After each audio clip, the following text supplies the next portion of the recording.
We are now through the program. We have completed the program. We started with early career research and the side event track on Tuesday. We had the main program yesterday and today.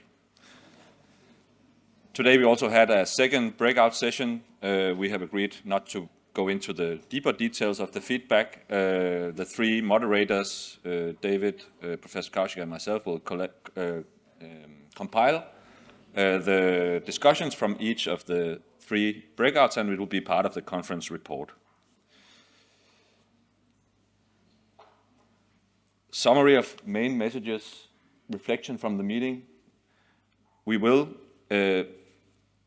spend considerable time in the organizing committee and in our organizations to compile all the material and the recordings, the presentations, and as I've been saying a few times, the website will remain active and will be a repository, a community website as we move along, and we will send messages to you who have participated about the community as it moves along. And of course, once we are ready with the conference report, we will send it out to all of you, and be sure that this is not an event which ends today, or a community which were only assembled or gathered this week. We hope to have strengthened or established a stronger platform for a global type 1 diabetes community with this meeting, recognizing and with the deepest respect from all the organizations and all of you who have been here with all your experience and all your knowledge and commitment to advancing and the global roadmap or improved care for type 1 diabetes in low-income settings. With that, we had also programmed to show the final draft or the next draft of the call to action, and I emphasize that it is a draft which we have of course drafted in the organizing committee based on all the preparatory work of all the messages and all the discussions we've had over the past 3 days. And given the fact that we just concluded a panel 2 minutes ago, we will still need more time in the organizing committee and in our organizations to digest all this very critical and I would say very comprehensive and important material that all of you have been part of the past 3 days. So I hope you will allow us that time to reflect and refine the draft call to action, which will then be sent out to all of you for your comments, for your input, for your critique. But please take it as received with our best intentions to find a document which can start a community around type 1 diabetes care and a roadmap for improved care.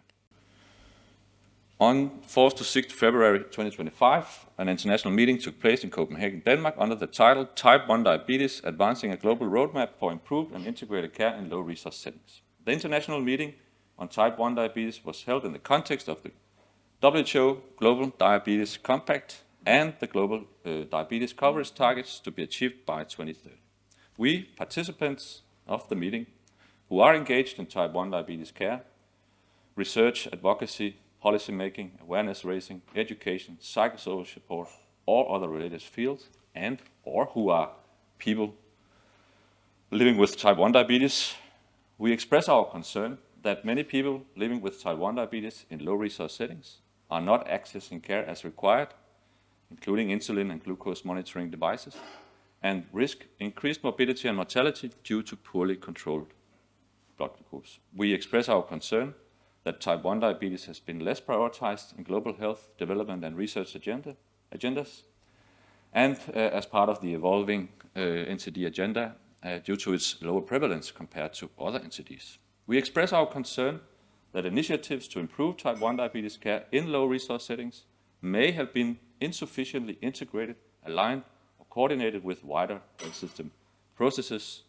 We express our concern that globally an estimated 9 million people are living with type 1 diabetes, and with the majority in low and middle income countries, but that the true burden and the epidemiology in these settings is largely unknown. We, the participants of the meeting, therefore commit to the following actions: enhance multi-stakeholder collaboration at local, national, regional, international levels, aiming to expand and improve type 1 diabetes care in low-resource settings through convergence, synergies, and scale-up of investment. We commit to accelerate processes towards sustainable and equitable modalities for access to type 1 diabetes care, recognizing the multitude of healthcare delivery systems across low-resource settings worldwide and the specificities of accessing care in humanitarian settings. We commit to develop innovative research and data collection systems involving a wide range of stakeholders, including the active engagement of people with lived experience of type 1 diabetes, addressing the WHO prioritized research agenda and other research work streams to fill existing gaps in our knowledge about type 1 diabetes. We commit to ensure the meaningful and equal inclusion of people living with type 1 diabetes into processes at local, national, regional, and global levels concerning access to care, while recognizing the multitude of engagement mechanisms across low-resource settings worldwide. Finally, we commit to advance a global community open to all stakeholders working in the field of type 1 diabetes with the aspiration to share knowledge, establish new collaborations, build bridges across sectors, and thereby, hopefully, further uniting our efforts to improve type 1 diabetes care. This is the text. You will receive it for your analysis and your comment, and we will invite you to decide whether you wish to support it later on. Thank you very much.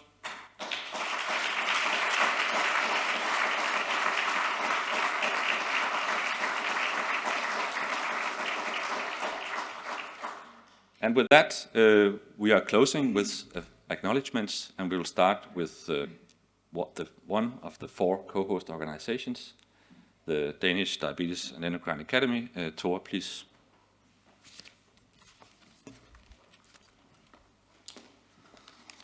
I must say it has absolutely quite easy to be in one of the 4 organizing institutions having this conference, as we have Bent on board, because Bent, you have done a tremendous work having this conference set up.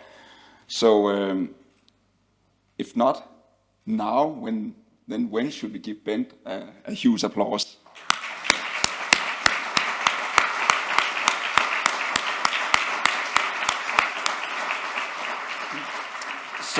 So I come from an institution, an organization here in Denmark, and I can say that we, for the last 12, 13 years, we have spent a lot of time on capacity building early career researchers in a high-income setting. So this meeting has, for me, been a quite eye-opener, and also it has been an honor to be part of it. And I must admit that the focus on type 1 diabetes in a low and middle income country has not been on our agenda so far. But there's a but, we can change that. And it has been indeed a pleasure to collaborate with the World Diabetes Foundation, the University of Geneva, the East African Diabetes Study Group in organizing this meeting. And it is my sincere hope that this is just the first step in a much longer collaboration. From the organizing committees, we have had an ambition to ensure that early career researchers was in place in this conference and play a central role. We started with a workshop Tuesday, and yesterday and today they have been actually engaged in the program. And tomorrow we will finalize with another workshop for the early career researchers where they will reflect on what they have learned so far, but also the step going forwards. And from my perspective, after meeting so many talented early career researchers from all over the country, we invited 25 early career researchers. To have met them over the past 3 days, it is clear that the next generation of researchers and clinicians is ready to take the lead in type 1 diabetes research and care in LMIC, in lower middle income countries in the future. And I would of course like to express the deep gratitude to all, but in particular the early career researchers for taking their time to go here and share their experience and engage so actively in the discussions, and showing that for the rest of the world who have been online, that the future is in good hands. And I believe that the foundation for our ambition to create a greater awareness of type 1 diabetes in low resource settings among early career researchers and to build a strong network around this is now firmly established. So to quote someone, and to quote it for myself, or to myself, as someone who changed the world almost 80 years ago to a better place, and in the spirit of our approach as this meeting draws to close, the quote is, now this is not the end, it is not even the beginning of the end, but it is perhaps the end of the beginning. And let us collaborate. That's the message from me.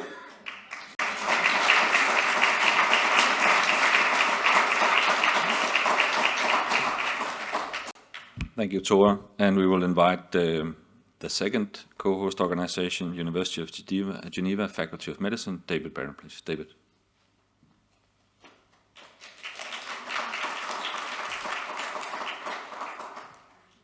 Thank you. It's been almost 20 years that I started my journey as a researcher in type 1 diabetes, and you have moments of motivation, and I think today is one of the biggest motivations in my career. So I feel like an early career researcher again, and it's all thanks to you in this meeting. Just to thank everyone, I want to thank our colleagues in the back office who've been behind the scenes ensuring that everybody made it here, that the online systems worked, that everything worked. I want to thank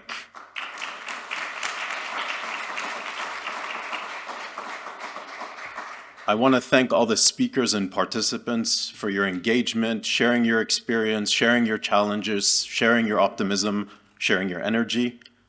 As Tore mentioned, a huge thank you to the early career researchers for your energy again, your passion, your dedication, and the future of type 1 diabetes research and clinical care really looks bright thanks to the 25 of you. I also want to thank our donors. Professor Atun in the previous panel referred to donors as partners, and I think often we forget that they are an important partner that enable us as academics, as NGOs, to be able to do what we can and want to do to improve type 1 diabetes. So I want to thank the Swiss government. Their funding enabled the University of Geneva to contribute to this meeting. I want to thank the World Diabetes Foundation, not only for their collaboration, but for giving me one of my first grants in diabetes 20 years ago. And Sana and I were reflecting on that. I also want to thank the Helmsley Charitable Trust and Breakthrough Type T1D for their support to the type 1 diabetes community as a whole, as well as to some of my work. The word partnership and collaboration is often used in global health, and it's often thrown around in the sense people coming together, doing something, and then nothing happening. And I just want to highlight that the collaboration between 4 very different organizations, the World Diabetes Foundation, the Danish Diabetes and Endocrine Academy, the East African Diabetes Study Group, and a university based in Switzerland, enabled this meeting to come together. And I think it was really in the spirit of partnership and collaboration and a lot of hard work. And Tore mentioned it again, but I think again, Bent, you were our conductor. You made sure that everything happened. You made sure that we delivered, and a huge thank you for leading us. To Tore, again, thank you for really pushing the early career research agenda. And Kaushik, you've been a mentor for so many years, and again, it's been a pleasure to work with you on this conference and so many other projects. To summarize, well, 3 days, and Tore, we still have one more day, is hard. I think we've heard so many things: the need for data, the need for peer support, the need for better training, And we've heard that type 1 diabetes is complex. There are many challenges. One of the reasons we're here is that still, over 100 years after its discovery and first use, insulin is still not accessible worldwide. And that's what needs to keep us moving forward and to ensure that everyone with type 1 diabetes has access to this life-saving medicine. But I want to end on a positive note. For those of you who know me, I'm the eternal optimist, and I hope I still have a lot of energy. But I want to focus on the opportunities and lessons that we've learned here and how we can use those as the next step as we move forward. As an academic, and I like to think of myself as an engaged scientist, not just a scientist that writes papers, I see my role as how do we amplify these messages here from Copenhagen. We have the Lancet Commission that you heard about, and I hope that that can be a platform to get these messages out and help really lead the way in moving the type 1 diabetes agenda forward. We have an initiative at the University of Geneva that's trying to bridge science and policy and bring science to the general public and not just in scientific journals. And I think most importantly, and I know we'll need some time to rest, recuperate, but a follow-on to this meeting.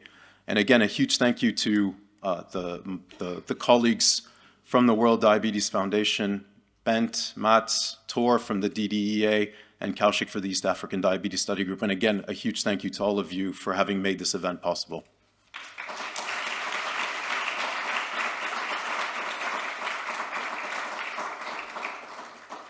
And the third co-host organization is East African Diabetes Study Group. And Kaushik, please.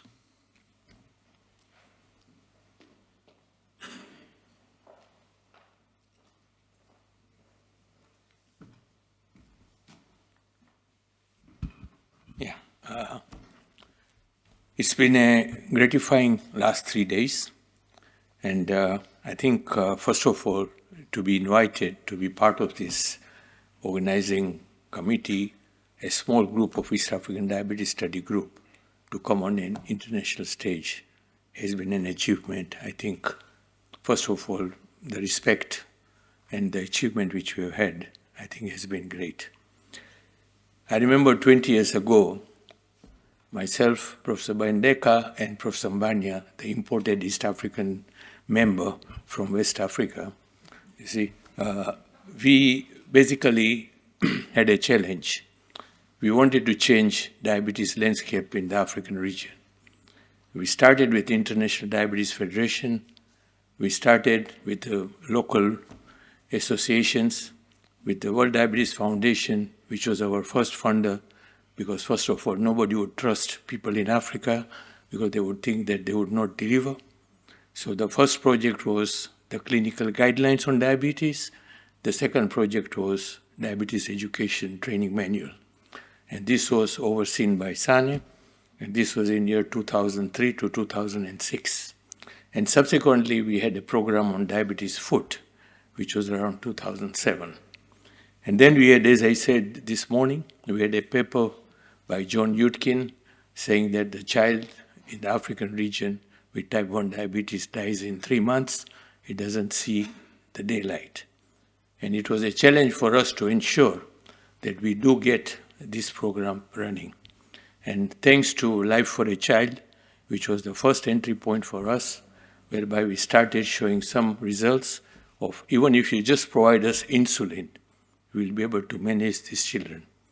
And subsequently, we had funding from World Diabetes Foundation, and finally, Changing Diabetes in Children came in, Life for a Child program came in, then the Hemsley Trust came in, and ultimately, today, you can see what is happening in the African region.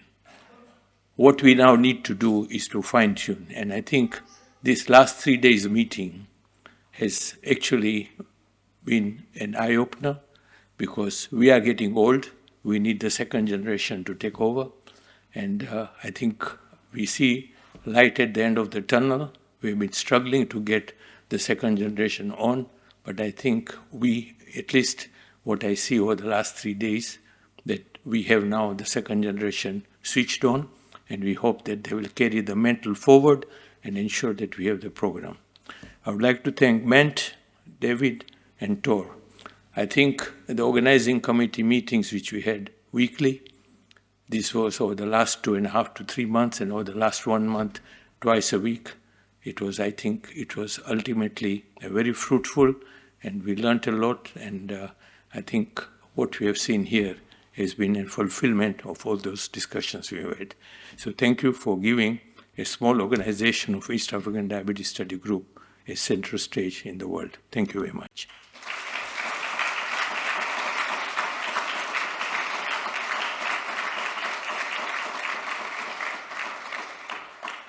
And the fourth co-host organization is World Diabetes Foundation. And to share the acknowledgement remarks, I would like to invite to the stage our Senior Director for Program Policy and Partnership, Sanne Frost.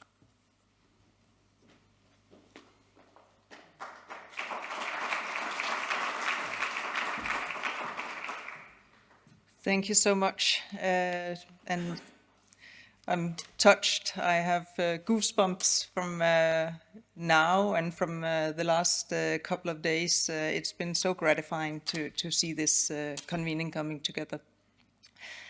So, colleagues, friends, on behalf of the World Diabetes Foundation, I wish to thank you all for coming to Copenhagen to take part in this important meeting.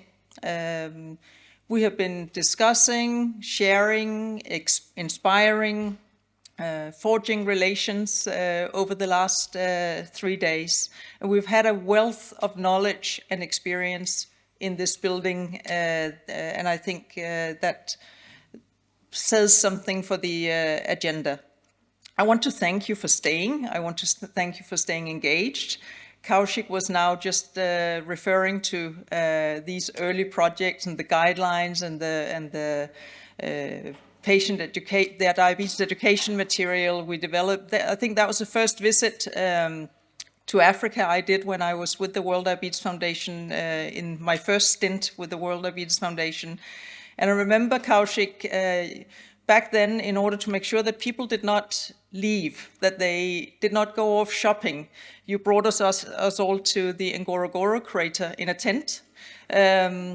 And you kept us there locked up for 3 days. And then finally, when the guidelines and the education material had been done, I believe, Kaushik, were you there as well, Silva? No, not Jean-Claude, you were there, I think.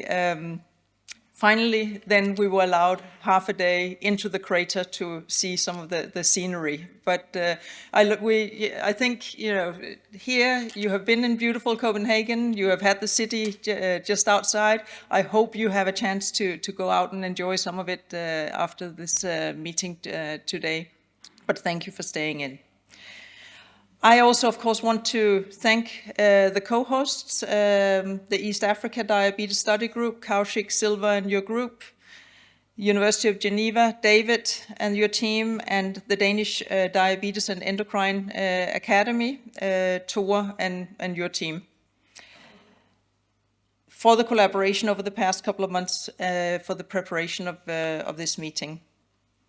I also want to extend a big thank you to our strong supporting team behind the scenes. We have them lined up at the back of the room.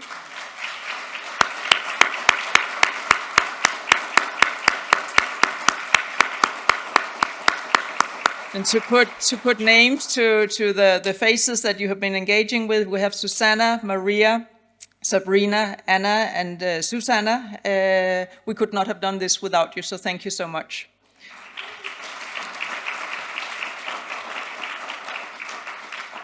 And last but not least, of course, a huge shout out to you, Bent, also to Mads, who unfortunately is not able to be with us here. I'm sure he's sad to miss it. But you have worked tirelessly to bring this to fruition. My desk, for those of you who don't know, is right next to Bent's. I have been following him over the last couple of months in intense phone calls. Some of you may have had several phone calls every day from Bent in preparing this, but really, really paying attention to all the detail. I think that's what we are also really benefiting from in this meeting. So a round of applause for you, Bent.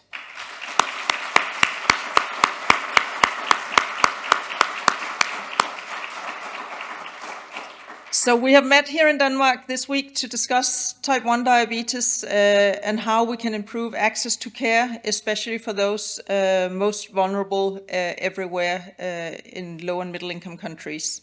And we have had representation from over 50 different countries from all continents. We've had many stakeholders and partner organizations. We have brought together governments, civil society, people with lived experience, industry, WHO in the same room, government donors, philanthropies, and academia, and of course, as we've just heard, not least the strong cadre of young researchers that give so much promise to the agenda. We, of course, want to thank you so much for your commitment. At the World Diabetes Foundation, we were established back in 2002 by Novo Nordisk as an independent philanthropic foundation. And we have worked for the more than 20 years, but 2 decades, to support diabetes care and prevention in low and middle income countries. I want to thank Novo Nordisk for the continued support to enable us achieve our mission. We have tried over the years to do more in the area of type 1 diabetes, and in 2021 we received a special grant from the Novo Nordisk Foundation, so not from the company but from the foundation, to enable us at WDF to scale up our work in the area in several countries in East Africa and in the Middle East. And part of this plan for scale was also to organize an international meeting with a focus on type 1 diabetes, and here we are.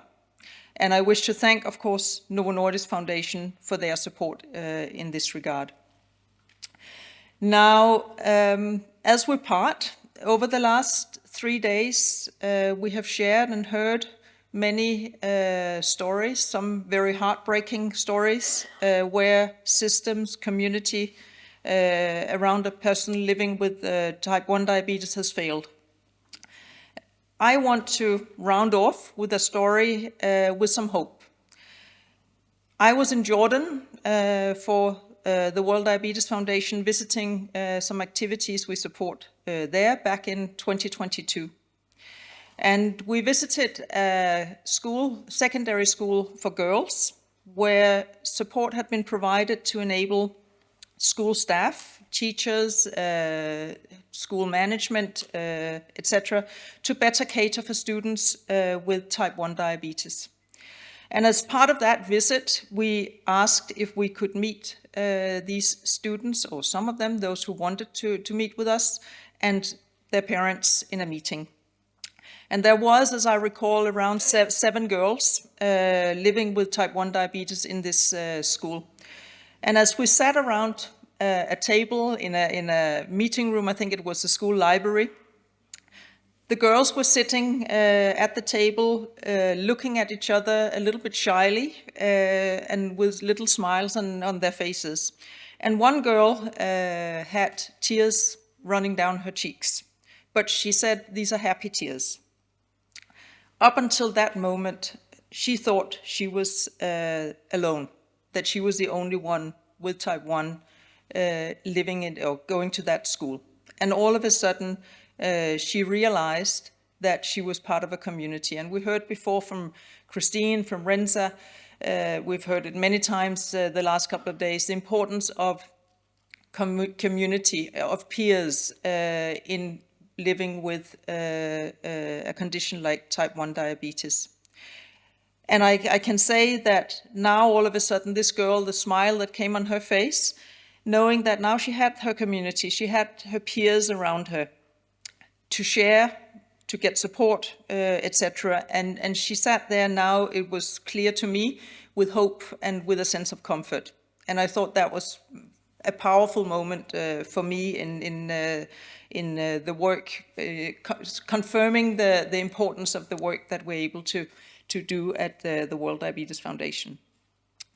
So as we continue at the World Diabetes Foundation to prioritize type 1 diabetes in our work, supporting the Lancet Commission, working with WHO and the Global Diabetes Compact, etc. in the coming years, we wish to build new alliances, new partnerships, and we see this meeting really as a good kickstart to bring this whole big community together and for us to stay engaged. I thank you again. Thank you for your patience in listening to my statement. I thank you for taking part in this meeting. And I hope that when you travel back, you will leave here with having gained new insights and also seeing opportunities for collaboration.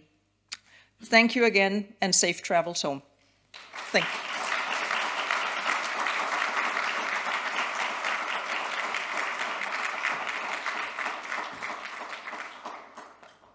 Thank you, Sanne, and thank you, everybody. And this is it. Please go and have food and safe travels back to your countries. Thank you very much.